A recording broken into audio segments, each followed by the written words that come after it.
Muy buenas noches, amada iglesia. Gracias por acompañarnos hoy miércoles 20 de abril. Eh, Nos sentimos gozosos pues de estar compartiendo la palabra del Señor.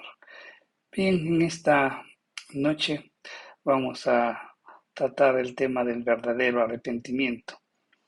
Así que vamos a meditar un poquito el Salmo 51, los versos del 1 al 5. La escritura nos dice lo siguiente, pero primero vamos a orar siempre pidiendo la dirección del Espíritu Santo. Señor, tu palabra va a ser expuesta.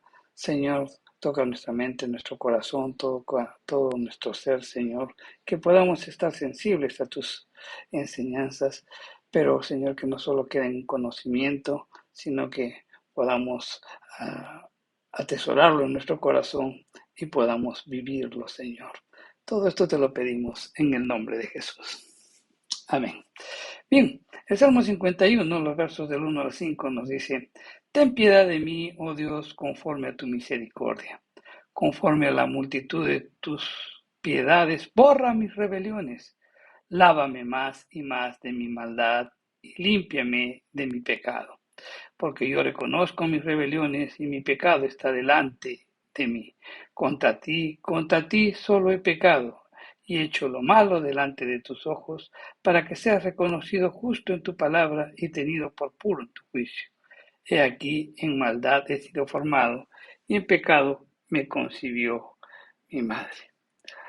Al principio de este salmo, dice el músico principal, salmo de David, después de que se llegó a Betsabé, vino a él Natán, el profeta.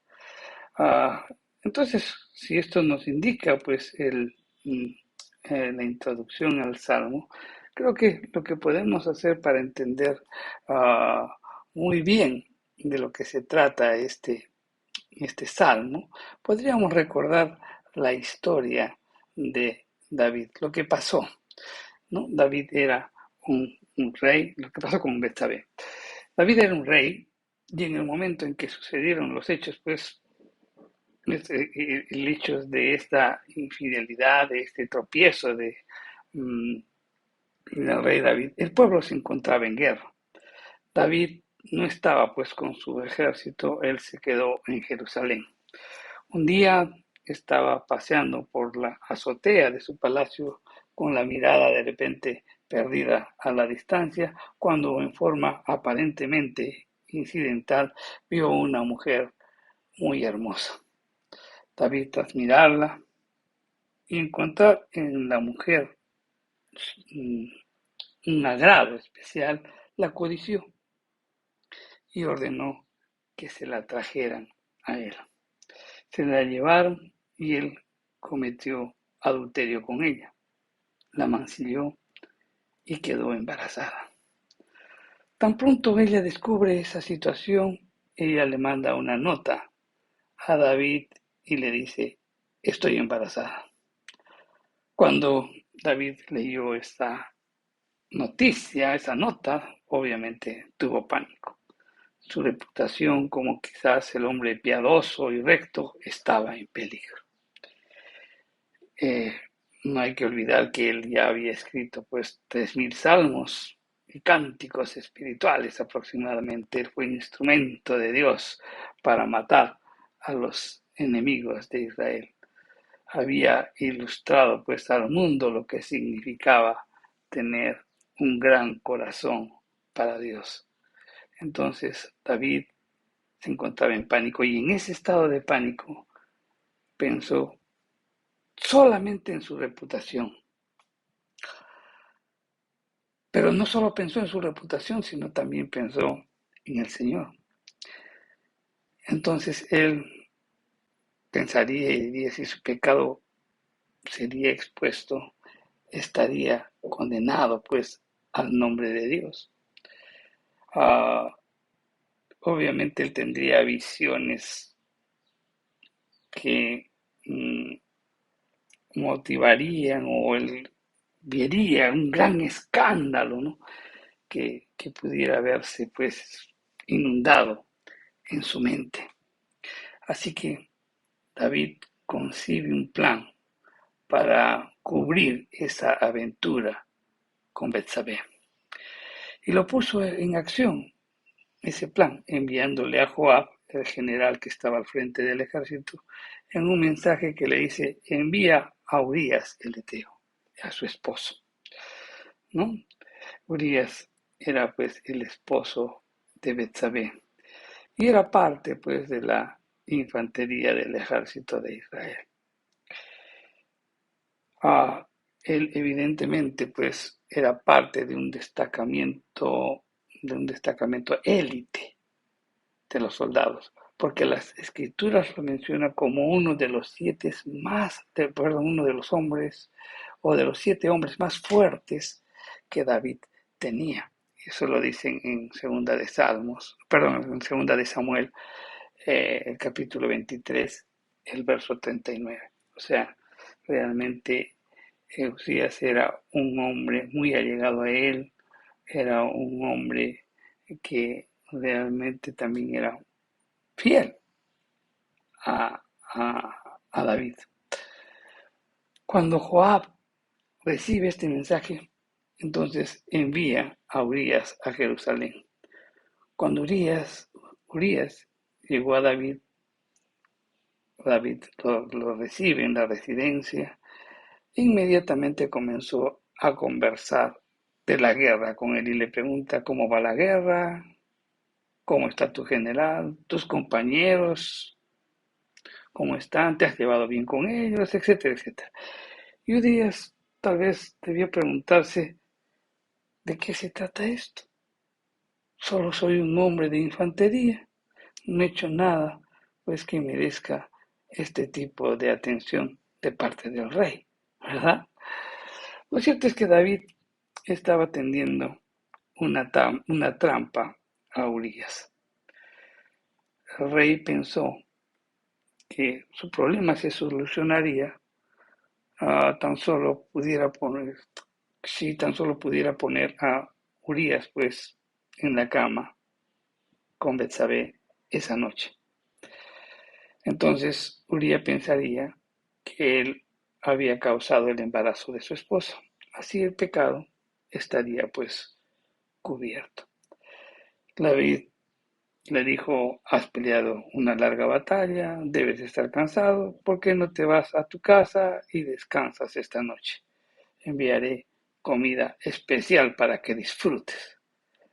Pero cuando Urías se fue, él no fue a su casa. Miren la lealtad de este hombre, ¿no?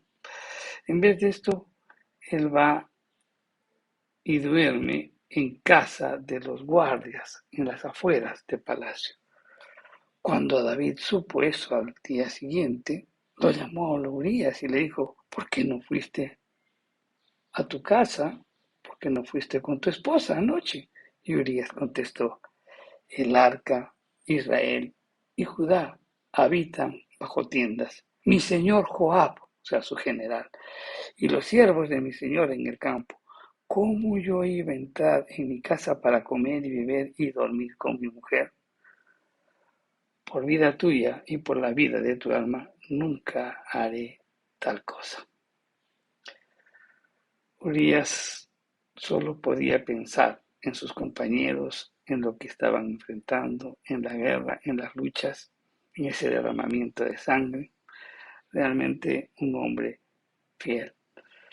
La lealtad de Urías, pues realmente puso de repente carbones encendidos sobre la cabeza de David.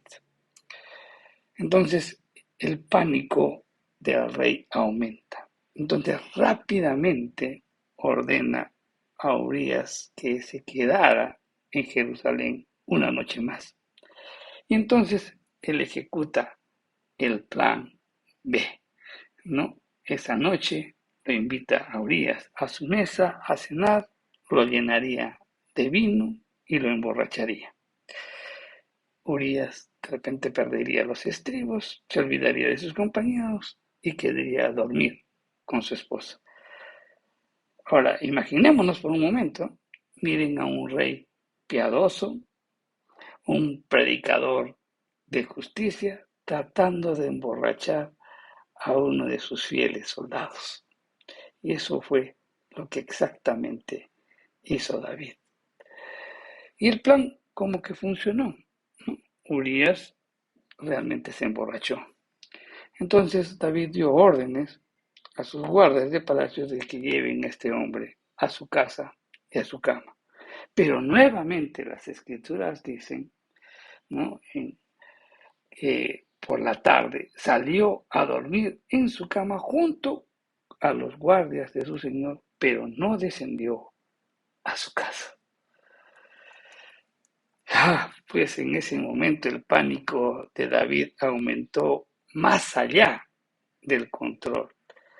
Él sabía que tenía que tomar pues una decisión drástica y entonces comenzó a ejecutar el plan C, ¿no? Escribe una carta a Joab ordenando que pusiera pues a Urías al frente de la batalla. Entonces, cuando el enemigo pues surgiera, atacara, Joab debería retroceder con todas sus tropas, excepto Urías. En resumen, David quería que mataran a Usías. David le entregó una carta sellada a Urías con instrucciones claras para dejárselas, con instrucciones claras a Joab, que era el comandante en jefe. El leal Urías no lo sabía, pero su comandante en jefe pues le entrega esta carta y estaba entregando prácticamente su sentencia de muerte. Cuando Joab lee la carta, él se dio cuenta del plan de David. Sin embargo, él obedeció la orden que el rey le daba. Él envió a Urías a esa misión suicida. Y tal como David lo había planeado, mataron al soldado en la batalla. Cuando uno lee toda esta historia, realmente es difícil pues concebir que un hombre piadoso y justo como David pudiera caer en ese horrible pecado. Y hoy pues de repente con todos los reportes noticieros que hay sobre violaciones, violencia, asesinatos, con todas esas noticias que hay, realmente la historia de David sobresale a todas ellas como una de las peores caídas que cualquier líder hubiera tomado. ¿Por qué? Porque sucedió a un hombre de Dios, a alguien apasionado por la justicia y por la rectitud. Probablemente recuerdes lo que sucedió a esto, ¿no? Betsabé llora por la muerte de su esposo por 7 días, según la ley, y entonces David la lleva a palacio, donde ella se unió a su harén de esposas, porque ella tenía 5, y con el tiempo Betsabé dio a luz al bebé de David. Por todo un año, después del asesinato de Urías, David no mostró señales de arrepentimiento por sus hechos. De hecho, él justificó la muerte de Urías ante Joab, diciendo que Urías había muerto por futuras guerras, porque la espada consume ahora uno, ahora otro, ¿no? Eso él expresó. Así David obtuvo lo que quería. Tomó a Betsabé, la mujer de Urías, como una de su esposa. Todo parecía ir perfectamente, pero la escritura dice, en 2 de Samuel 11:27, mas esto que David había hecho fue desagradable a los ojos de Jehová. Como quiera que sea, pues David siguió contento hasta que Dios le envió al profeta Natán. Natán nos provee pues un ejemplo maravilloso de cómo una persona puede exponer el evangelio. Él no entró en una forma airada, en la presencia de David, con los brazos en alto y de repente clamando con voz de trueno. No, no, absolutamente no, así no fue. Él no señaló la cara de David con el dedo, ¿no?, gritándole, tú eres culpable. Así que la escritura dice que así lo eres. No, no encontró así, no, no, él no hizo absolutamente nada de eso. Él llevó el mensaje de Dios temible y revelador del pecado, pero con gran sabiduría, poder persuasivo y tierna también sabiduría. Natán usó una parábola para confrontarlo. Y Natán le dice a David, un hombre tenía una sola corderita. Era la mascota de su casa. Era amada como un miembro de la familia. Esa corderita se sentaba en la pierna de todos buscando ser mimada. Así el hombre la crió y la alimentó como uno de sus hijos.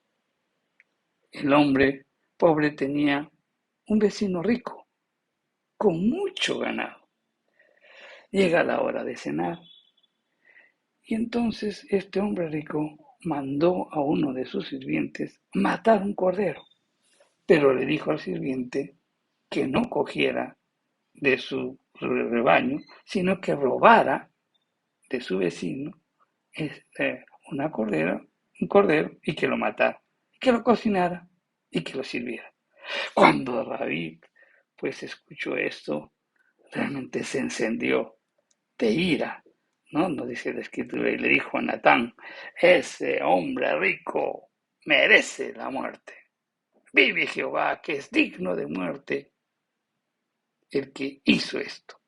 Debe pagar 4 veces el valor de la cordera por haber hecho semejante cosas y no mostrar misericordia.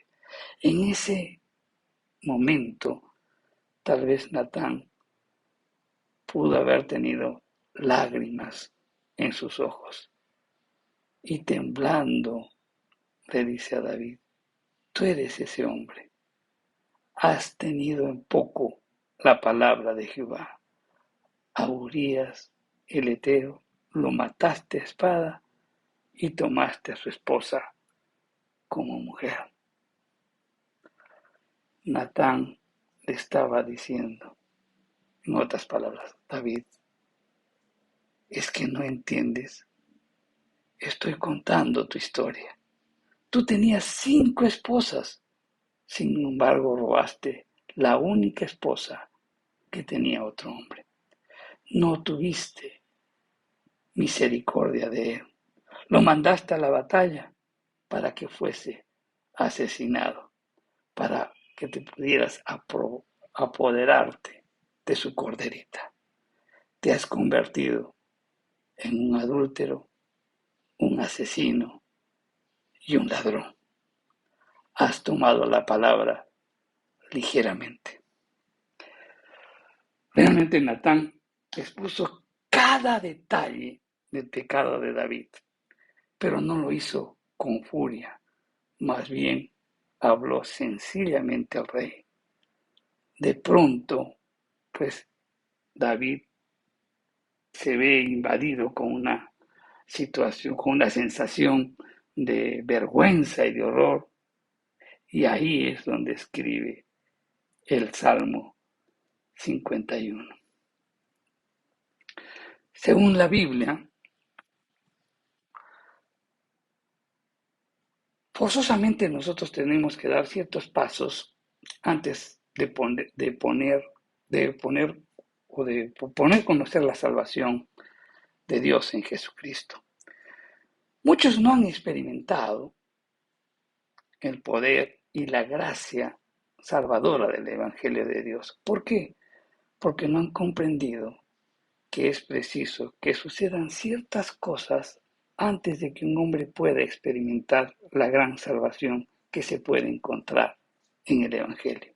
Hay ciertas cosas que debemos comprender y ciertas cosas que debemos asimilar. Y la primera de ellas es el arrepentimiento. Cualquier caso de conversión que encontremos en la Biblia incorpora siempre el elemento del arrepentimiento. Creo que podemos afirmar enfáticamente que no hay salvación sin arrepentimiento. La necesidad de arrepentirse es uno de esos principios absolutos de la Biblia. Y la Biblia no lo argumenta, simplemente lo declara. Ningún hombre puede experimentar salvación a menos que sepa lo que es arrepentirse. Juan el Bautista empezó su ministerio, salió y predicó el bautismo de arrepentimiento para la remisión de pecados. Ese fue el primer mensaje predicador. Marcos nos dice que nuestro propio Señor Jesús se fue de un sitio a otro predicando la necesidad del arrepentimiento. El arrepentimiento es absolutamente vital.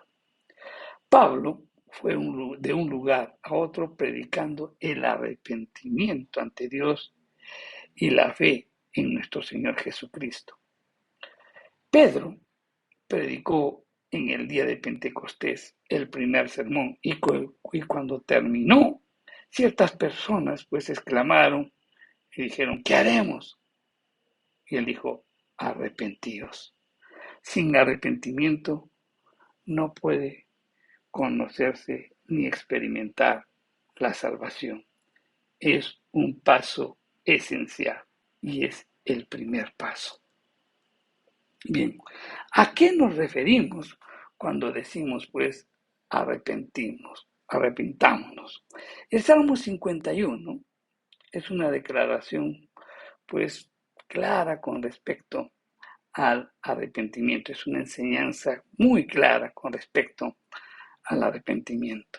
Es el primer paso, es la convicción de pecado, la confesión de nuestra pecaminosidad. El Evangelio no tiene nada que decir al hombre hasta que este hombre no se vea como pecador. Es el primer llamamiento, es un llamado a arrepentirse. El pecado puede expresarse de la siguiente forma. Eso tenemos que de repente tener muy claro, ¿no? Cómo podríamos expresar o cómo podríamos definir el pecado. El pecado, por ejemplo, es un poder maligno. El pecado es tan terrible, tan poderoso, que nos vence a todos. No hay ni uno que pudiera pues mantenerse firmemente. Todo hombre que haya vivido en este mundo ha sido víctima del pecado. La Biblia misma lo dice, por cuanto todos pecaron, no hay ni uno solo, ¿no?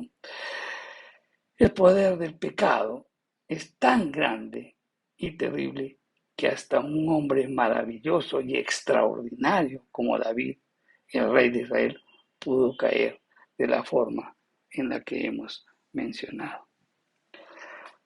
La Biblia nos dice que hasta que comprendas de que estás enfrentando a un poder semejante, no habrás empezado a pensar con claridad. Hasta que tú realmente no te hayas enfrentado con ese poder semejante al pecado, no habrás empezado a pensar con claridad.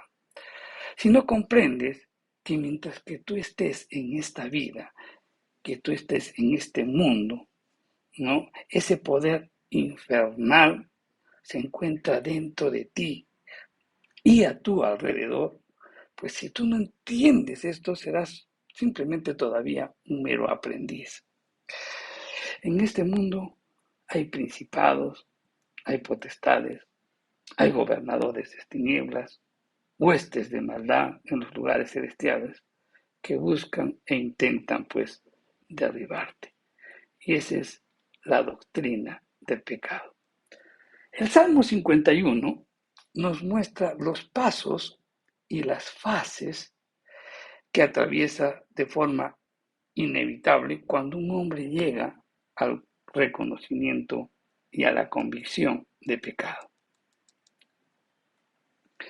En primer lugar, este salmo nos indica que el arrepentimiento te lleva a un conocimiento y a un reconocimiento del hecho de que has pecado.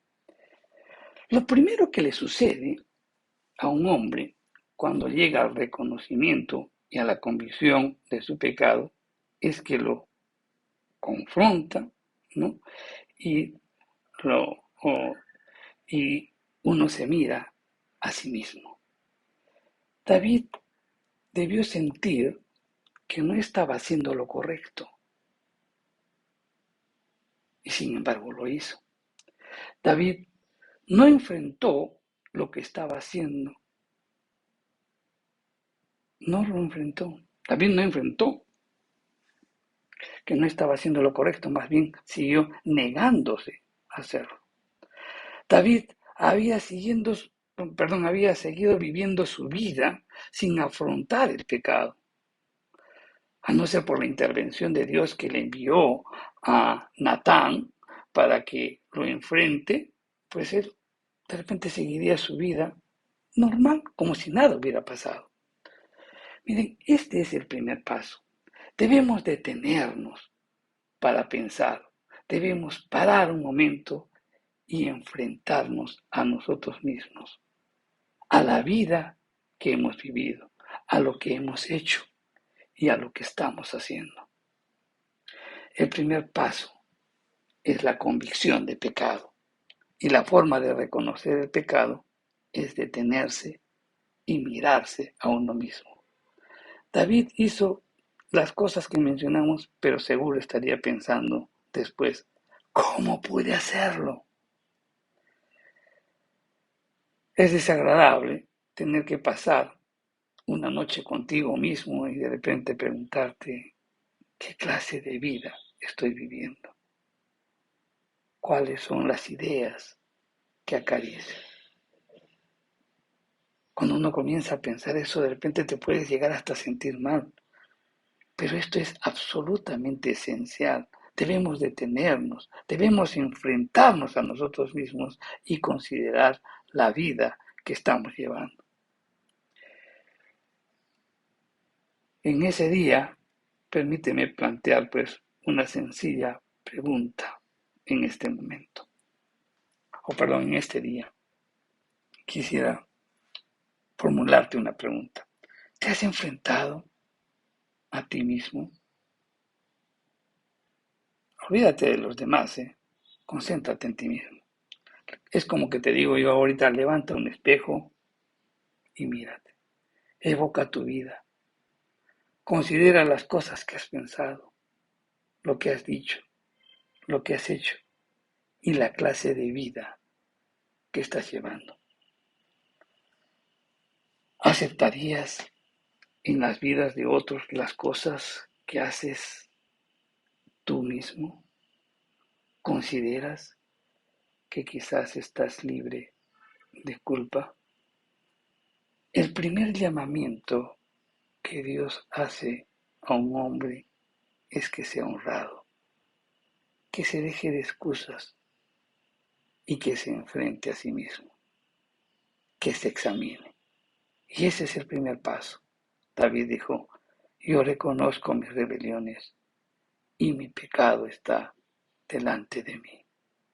¿Lo has afrontado?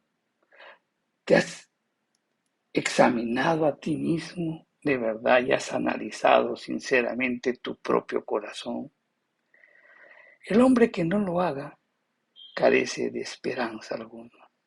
Hoy hay gente que huye de eso. Por eso de repente se van, se agolpan a los cines, leen novelas, hacen cosas para de repente llenar sus vidas y eviten pensar lo que están haciendo. Debes luchar por tu vida y debes luchar por tu alma. El mundo hará cualquier cosa para evitar que tú te enfrentes a ti mismo. Mi querido hermano, mírate a ti mismo. Olvídate de todos y concéntrate en este momento en lo que estás haciendo, lo que has hecho, lo que haces y qué vida estás llevando. Ese es el primer paso en el conocimiento de Dios y para la experiencia de una salvación. Segundo, el arrepentimiento es reconocer con exactitud lo que hemos hecho. En los primeros versos de este salmo se expresa la perfección en tres palabras donde dice rebeliones, maldad y pecados. Miren, en primer lugar es vernos a nosotros mismos, ¿no es cierto? En segundo lugar es reconocer con exactitud lo que hemos hecho. David en este salmo lo expresa con rebeliones, maldad y pecado. Entonces veamos qué son las rebeliones. Las rebeliones es levantarte, disponer la voluntad tuya contra la autoridad, especialmente con las personas pues que ostentan esa autoridad o las normas que te han dado. Tú quieres rebelarte. Borra mis rebeliones. David admite que se ha rebelado con una autoridad, se ha rebelado contra alguien. Su propia voluntad se ha alzado dentro de él y se ha autoafirmado. Le ha gobernado el deseo y se ha dejado arrastrar por la pasión. La rebelión es un deseo de salirnos con la nuestra, el deseo de hacer lo que queremos, lo que nos gusta hacer.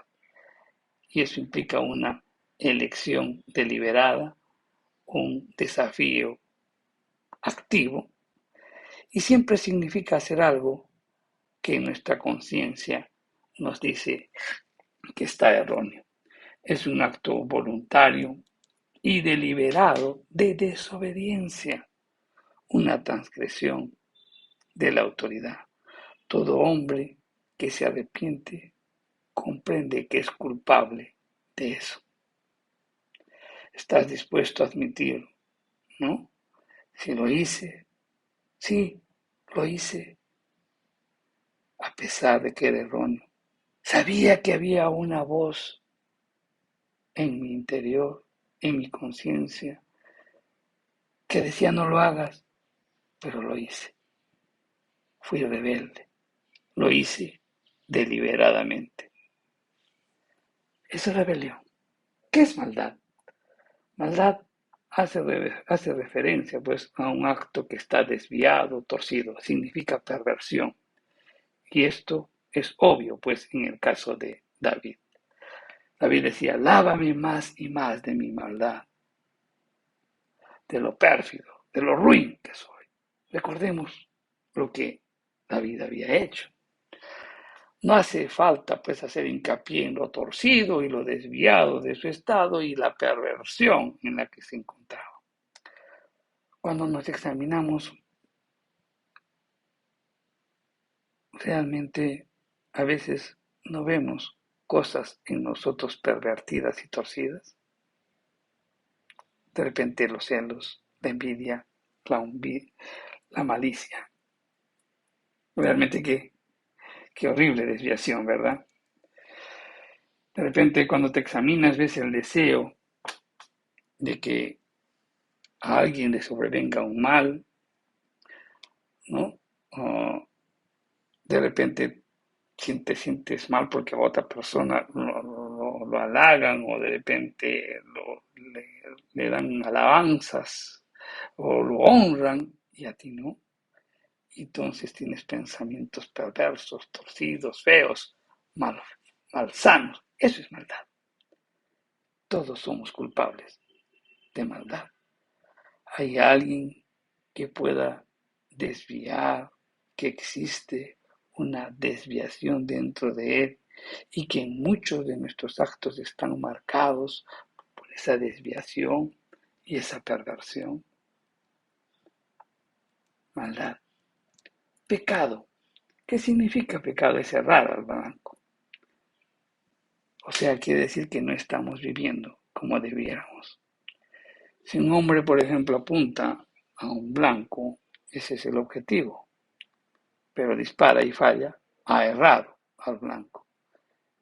Ha errado al blanco, ¿verdad? Y eso es justamente el pecado. Significa que no somos lo que deberíamos ser. que no somos rectos en nuestra plomada. Ese es el significado de pecado. Indica que un hombre está viviendo una vida para lo que no ha sido creado. Muestra que no está pisando el camino que Dios ha dispuesto para él. No se mantiene, pues, en línea recta, no se mantiene en equilibrio. Hay como un vaivén, hay una falta de rectitud en ella.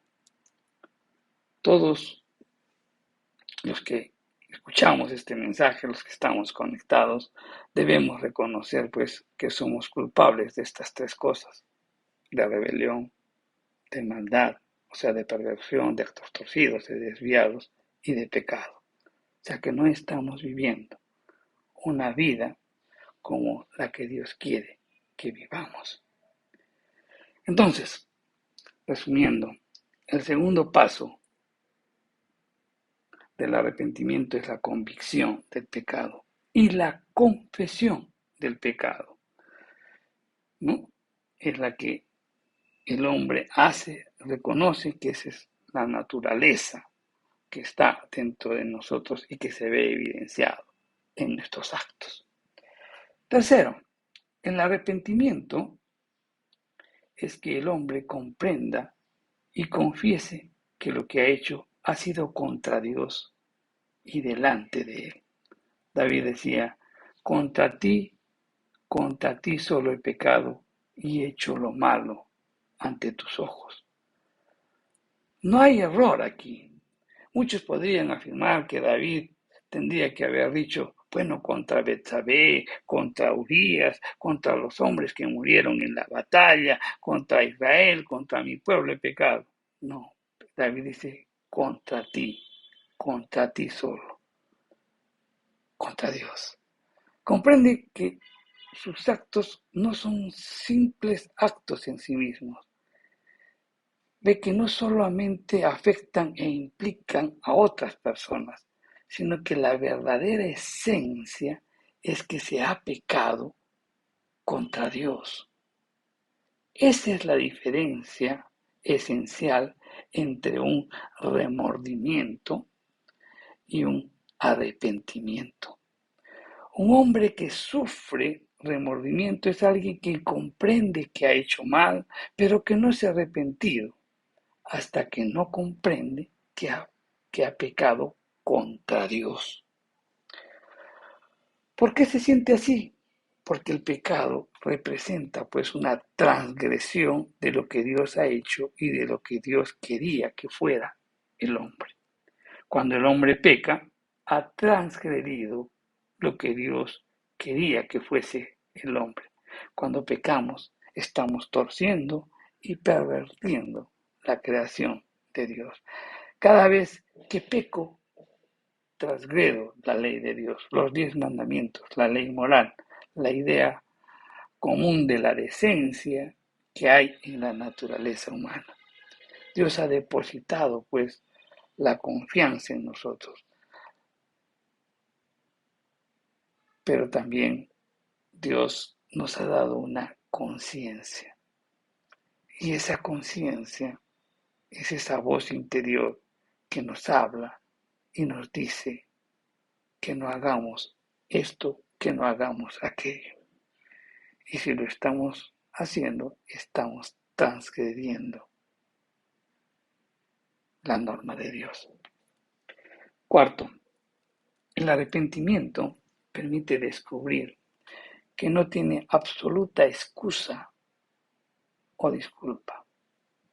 El verso 4 dice, contra ti he pecado y he hecho lo malo ante tus ojos, para que seas reconocido justo en tu palabra y tenido por puro en tu juicio.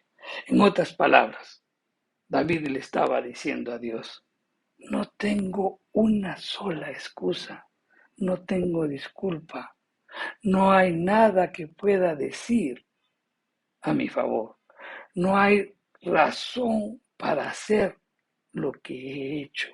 Todo ha sido resultado de mi obstinación absoluta. Me he equivocado por completo. No tengo nada que alegar. No tengo nada como atenuante de todo lo que he hecho. Entonces, quiere decir lo siguiente. Mientras tú intentes justificarte a ti mismo, no te has arrepentido. Mientras tú te aferres a la más mínima autojustificación, te digo que no te has arrepentido. Ciertamente el hombre arrepentido es el que, como David dice, no tengo una sola excusa. Lo veo con claridad. No puedo justificarme. Odio las cosas que veo en mi vida. No tenía derecho a hacerlo. Las hice tosudamente. Sabía que estaba mal. Lo admito. Lo confieso abiertamente para que seas reconocido justo por tu palabra y tenido por puro en tu juicio. La mujer que fue encontrada con adulterio, una fornicación, adulterio, que fue llevada ante Jesús. Lo único que hacía esta mujer estaba abajo. Ni una palabra, no dijo nada, no tenía cómo defenderse. Solamente estaba esperando misericordia.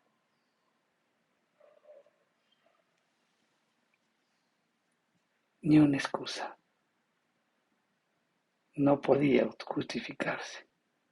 Entonces, la pregunta que te puedo hacer en esta noche es, ¿sientes que Dios está siendo duro de repente al condenarte? ¿Sientes que Dios está siendo duro tratándote así? ¿Te sientes que Dios está tratando injustamente?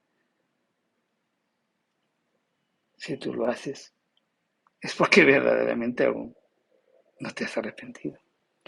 La prueba del arrepentimiento es que un hombre, tras haberse mirado a sí mismo, examinado su corazón y su vida, se diga a sí mismo, no merezco más que el infierno.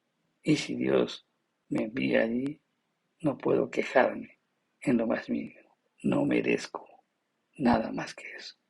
Esa es la parte esencial del arrepentimiento. Y sin arrepentimiento no hay salvación. Cuando tú encuentres, cuando salga a la luz lo que verdaderamente eres, y que no tienes excusa, y que sí, más bien, merecemos el infierno, ahí empieza el arrepentimiento. El arrepentimiento es que se comprende y se reconozca que la propia naturaleza es esencialmente maligna. En el verso 5 dice, he aquí, en maldad he sido formado y en pecado me concibió mi madre. Miren, veamos los pasos que hemos estado mencionando. Lo primero que debemos hacer es detenernos y afrontar los hechos y mirarnos a nosotros mismos. Ese es el primer paso. El segundo es reconocer que somos culpables de nuestros actos, que son errores de rebelión, de maldad y de pecado. Tercero, debemos reconocer que hemos pecado contra Dios.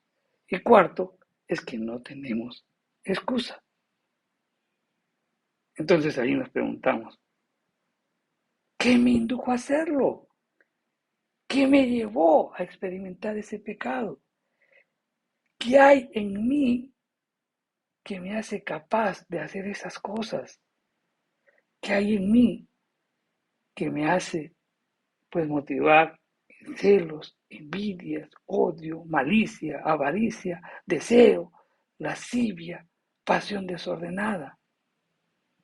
Entonces lo entiendo y declaro, mi propia naturaleza debe estar corrupta.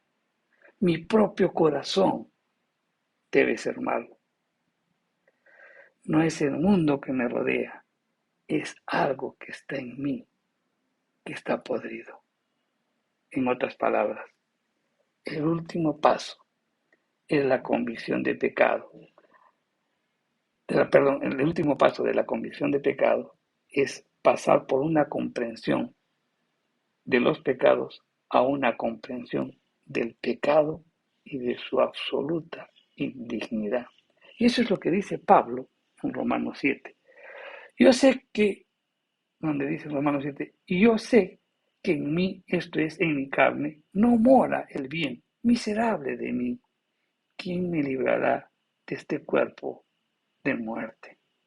Es decir, Pablo declara, estoy podrido por dentro, estoy enfermo y tengo un corazón negro. No se trata de las cosas que debiera hacer yo mismo. El hecho es que tengo el deseo de hacer cosas malas. ¿Por qué? Porque hay algo dentro de mí que responde a una atracción del mal. Y eso es lo que me trastorna, es hacer algo malo y disfrutarlo. Es mi corazón, no es el mundo. David dice en el verso 5, he aquí, en maldad he sido formado y en pecado me concibió mi madre. Desde el día que nacimos, existe en nosotros una tendencia al mal, algo torcido, pervertido. Está en nosotros, en parte de nuestro ser, es parte de nuestra naturaleza.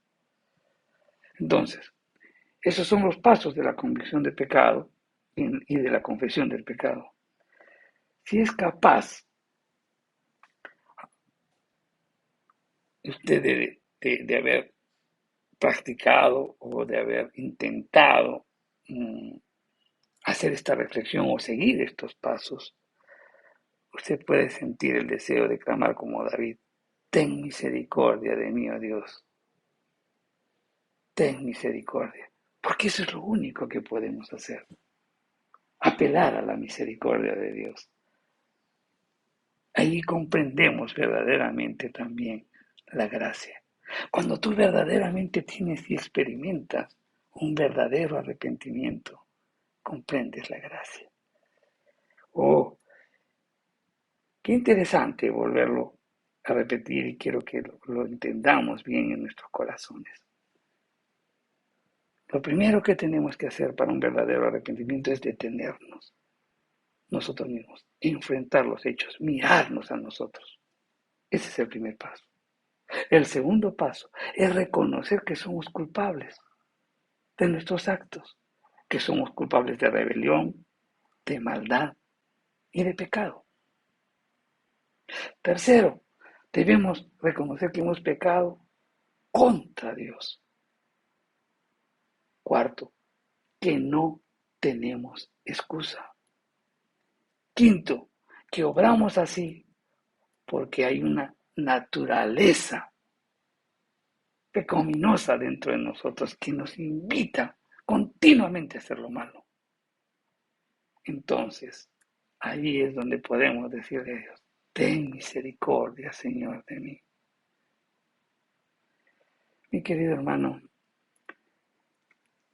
si te ves a ti mismo como alguien que ha pecado, entonces te ruego y te digo, acude a Dios. Confía en su misericordia. No lo vas a hacer en vano, ¿eh? Descubrirás que realmente Dios ha provisto algo maravilloso para ti. Él envió a su Hijo amado a este mundo, para que muriera por ti, para que muriera por tus pecados, ahí en el monte Calvario, ahí en la cruz, tu pecado ha sido castigado. Él lo borró allí. Él te lavará y te hará más blanco que la nieve. Te dará lo que necesitas. ¿Qué necesitas? Que te limpie, que te justifique. Apresúrate a ir a Él. Si realmente has experimentado eso, Dios lo va a hacer. El hombre que ve, el pecado como lo vio David, él clama de inmediato, Señor, ten piedad de mí, oh Dios, y lávame. Haz lo mismo, mi querido hermano. Haz una oración y acércate a Jesús. Confiesa tu pecado, reconoce tu pecado, reconoce quién eres, reconoce que has pecado contra Dios, que no tienes excusa, que hay una naturaleza que necesita ser cambiada, que necesitamos el poder del Espíritu Santo para vivir una vida correcta. Y solo eso lo podemos hacer cuando nos arrepentimos y confiamos en la obra de Cristo Jesús en la cruz. Vamos a orar. Padre Santo, te damos gracias, Señor. Señor, hoy verdaderamente comprendemos qué es el arrepentimiento. Muchas veces, Señor, hemos tomado con tanta ligereza la importancia del arrepentimiento que nosotros como líderes quizás no lo hemos predicado a profundidad y por eso tal vez, Señor, pues hay mucha liviandad, hay mucha tibieza en el pueblo tuyo, Señor, en tu pueblo, en tu reino. Señor, oramos porque realmente las personas que tomaron una decisión por ti, Señor, fluye el arrepentimiento plenamente, Señor. Oramos porque tengamos un tiempo de reflexión en nosotros. Oramos, Señor, para que podamos identificar nuestro pecado.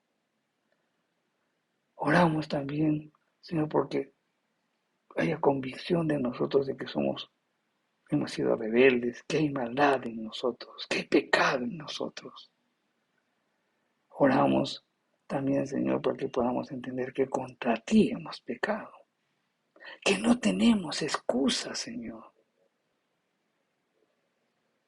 que necesitamos ser lavados, justificados, perdonados, que necesitamos una nueva naturaleza. Ayúdanos, Señor, a comprender eso. Ayúdanos como pueblo tuyo, Señor.